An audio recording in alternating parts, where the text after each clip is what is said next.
नमस्कार दोस्तों, मैं आपका दोस्त बजरंग प्रजापति एक बार पुनः आपके सामने उपस्थित हूँ अमर कथा महाभारत का एक और अंक लेकर। महाभारत से जुड़े कुछ ऐसे रहस्य लेकर जिनके बारे में कम ही लोग जानते हैं, और जो लोग जानते हैं उन्होंने महाभारत को थोड़ा करीब से जाना है। तो आज की वीडियो बड़ी ही इंटरेस्टिंग होने वाली है, इसलिए वीडियो को अंत तक जरूर देखें। 10वां और 11वां रहस्य आपको सच में हैरान करने वाला है। तो चलिए जानते हैं महाभारत से जुड़े कुछ ऐसे ही रहस्य। जब कौरवों की सेना पांडवों से युद्ध हार रही थी, तब दुर्योधन भीष्म पितामह के पास गया और उनसे कहने लगा कि आप अपनी पूरी शक्ति से युद्ध नहीं लड़ रहे हैं। भीष्म पितामह भी काफी क्रोधित हुए और उन्होंने तुरंत 5 सोने के तीर लिए और कुछ मंत्र पढ़े, और मंत्र पढ़ने के बाद उन्होंने दुर्योधन से कहा कि कल इन 5 तीरों से 5 पांडव मार दिए जाएंगे। परंतु दुर्योधन को भीष्म पितामह पर विश्वास नहीं था, इसलिए उसने तीर ले लिए और कहा कल सुबह इन तीरों को वापस कर देगा। इन तीरों के पीछे की कहानी बड़ी ही मजेदार है।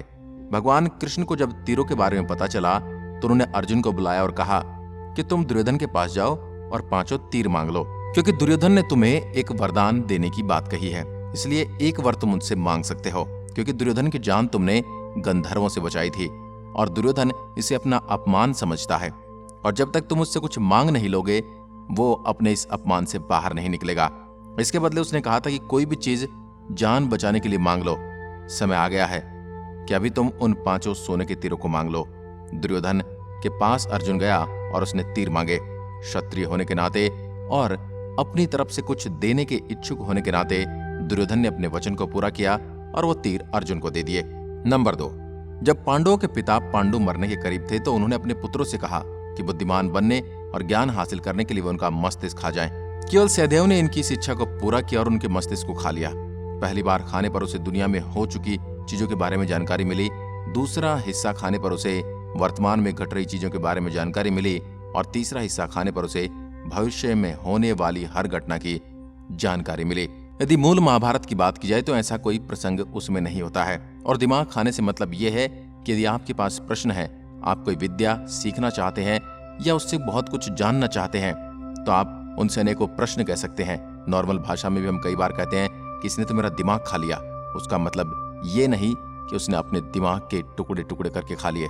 इसका मतलब ये है कि उसने अत्यधिक बहुत कुछ आपसे सीख लिया है। तीसरा रहस्य, द्रोणाचार्य को भारत का पहला टेस्ट ट्यूब बेबी माना जा सकता है। ये कहानी भी काफी रोचक है। द्रोणाचार्य के पिता महर्षि भारद्वाज थे और उनकी माता एक अप्सरा थी। दरअसल एक शाम भारद्वाज जी गंगा में स्नान करने गए तो तभी उन्हें वहां पर एक अप्सरा नहाती हुई दिखाई दी।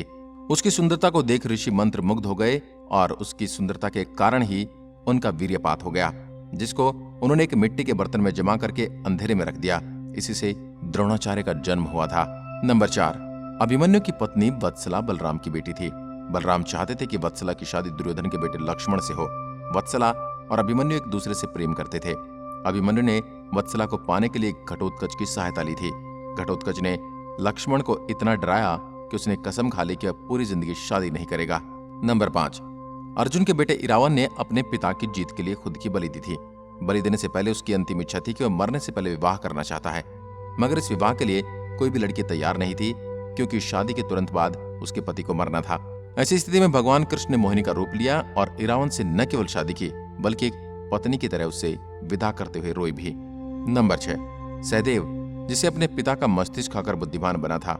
मस्तिष्क खाने का मतलब यहाँ पर मस्तिष्क को पकाकर खाना नहीं है, बल्कि बहुत सारे प्रश्नों से भी दिमाग खाया जा सकता है। उसमें भविष्य देखने की क्षमता थी, इसलिए दुर्योधन उसके पास गया और युद्ध शुरू करने से पहले उससे सही मुहूर्त के बारे में पूछा। सहदेव ये जानता था कि दुर्योधन उसका सबसे बड़ा शत्रु है, फिर भी उसने युद्ध शुरू करने का सही समय बताया। नंबर 7, धृतराष्ट्र का एक बेटा युयुत्सु नाम का भी था। युयुत्सु एक दासी पुत्र था। दरअसल धृतराष्ट्र के संबंध एक दासी के साथ थे, जिससे युयुत्सु का जन्म हुआ था, और उसे भी कौरवों के साथ पलने बढ़ने और शिक्षा ग्रहण करने का अवसर मिला था। और यही युयुत्सु महाभारत युद्ध से ठीक पहले पांडवों की ओर चला गया था। नंबर 8, महाभारत के युद्ध में उडुपी के राजा ने निरपेक्ष रहने का फैसला किया था। उडुपी का राजा न तो पांडवों की तरफ से थे और न ही कौरवों की तरफ से। उडुपी के राजा ने कृष्ण से कहा कि कौरवों और पांडवों की इतनी बड़ी सेना की भोजन की व्यवस्था कौन करेगा, और हम दोनों तरफ की सेनाओं का भोजन बनाकर खिलाएंगे। 18 दिन तक चलने वाले इस युद्ध में कभी भी खाना कम नहीं पड़ा। युधिष्ठिर ने जब राजा से इसके बारे में पूछा तो उन्होंने इसका श्रेय श्री कृष्ण को दिया। राजा ने कहा, जब कृष्ण भोजन करते हैं तो उनके आहार से उन्हें पता चल जाता कि कल कितने लोग मरने वाले हैं और खाना इसी हिसाब से बनाया जाता है। नंबर 9, जब दुर्योधन कुरुक्षेत्र युद्ध के क्षेत्र में आखिरी सांस ले रहा था तब उसने अपनी 3 उंगलियां उठा रखी थी।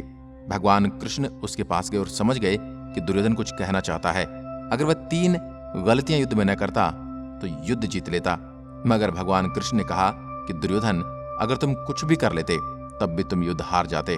ऐसा सुनने के बाद दुर्योधन ने अपनी उंगलियां नीचे कर ली। नंबर 10, कर्ण और दुर्योधन की दोस्ती के किस्से तो काफी प्रसिद्ध हैं। कर्ण और दुर्योधन की पत्नी दोनों एक बार शतरंज खेल रहे थे। इस खेल में कर्ण जीत रहा था, तभी भानुमति ने दुर्योधन को आते देखा और खड़े होने की कोशिश की। दुर्योधन के आने के बारे में कर्ण को पता नहीं था, इसलिए जैसे ही भानुमति ने उठने की कोशिश की, कर्ण ने उसका हाथ पकड़कर उसे बैठने के लिए कहा। भानुमति के बदले उसके मोतियों की माला उसके हाथ में आ गई और वह टूट गई। दुर्योधन तब तक अंदर आ चुका था। दुर्योधन को देखकर भानुमति और कर्ण दोनों इस बात से सहम गए कि कहीं दुर्योधन इसका कोई गलत मतलब ना निकाल ले, मगर दुर्योधन को कर्ण पर विश्वास था। उसने सिर्फ इतना ही कहा कि मोतियों को उठा लें।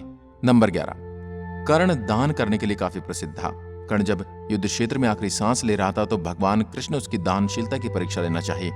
वे गरीब ब्राह्मण बनकर कर्ण के पास गए और कहा, तुम्हारे बारे में काफी सुना है और तुमसे मुझे अभी कुछ उपहार चाहिए। कर्ण ने उत्तर में कहा कि आप जो चाहे मांग ले। ब्राह्मण ने सोना मांगा। कर्ण ने कहा कि सोना तो उसके दांत में है और आप इसे ले सकते हैं। ब्राह्मण ने जवाब दिया कि मैं इतना कायर नहीं हूं कि तुम्हारे दांत तोड़ूं। कर्ण ने तब एक पत्थर उठाया और अपने दांत तोड़ लिए। ब्राह्मण ने इसे भी लेने से इनकार करते हुए कहा कि खून से सना हुआ यह सोना वह नहीं ले सकते। कर्ण ने इसके बाद एक बाण उठाया और आसमान की तरफ चलाया। उसके बाद बारिश होने लगी और धान टूट गया। आज की वीडियो में बस इतना ही। अगर वीडियो पसंद आई तो लाइक कीजिए और ऐसी वीडियो देखने के लिए हमारे चैनल को भी सब्सक्राइब जरूर करें। धन्यवाद। जय हिंद, जय भारत।